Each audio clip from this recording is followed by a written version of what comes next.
నిలబడి రాగలిగినటువంటి రోజు ఈశ్వరుడు ఇవ్వలేడని మీరు అనుకుంటున్నారా? కాలచక్రాన్ని తిప్పగలిగిన వాడు, భూమండలాన్ని నిలబెట్టగలిగిన వాడు, రాలిపోకుండా నక్షత్రాల్ని ఆకాశంలో నిలబెట్టగలిగిన వాడు, అగ్ని పైకి లేచేట్టు నీరు పల్లానికి ప్రవహించేటట్టు శాసనం చెయ్యగలిగిన వాడు పరమ సంతోషంతో వచ్చిన వాళ్ళందరినీ మొదటి గడప వరకు పిలిచి సంతోషంతో చూసి పంపించే రోజు రాదా? వచ్చి తీరుతుంది. ఒక్క కారణానికే వస్తుంది. ధర్మమునందు అనురక్తి.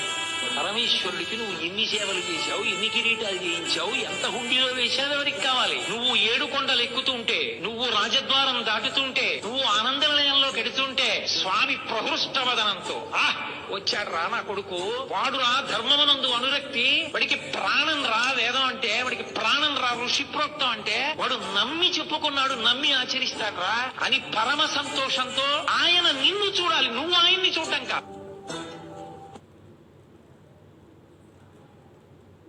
నిలబడి రాగలిగినటువంటి రోజు ఈశ్వరుడు ఇవ్వలేడని మీరు అనుకుంటున్నారా? కాలచక్రాన్ని తిప్పగలిగిన వాడు, భూమండలాన్ని నిలబెట్టగలిగిన వాడు, రాలిపోకుండా నక్షత్రాల్ని ఆకాశంలో నిలబెట్టగలిగిన వాడు, అగ్ని పైకి లేచేట్టు నీరు పల్లానికి ప్రవహించేటట్టు శాసనం చెయ్యగలిగిన వాడు పరమ సంతోషంతో వచ్చిన వాళ్ళందరినీ మొదటి గడప వరకు పిలిచి సంతోషంతో చూసి పంపించే రోజు రాదా? వచ్చి తీరుతుంది. ఒక్క కారణానికే వస్తుంది. ధర్మమునందు అనురక్తి.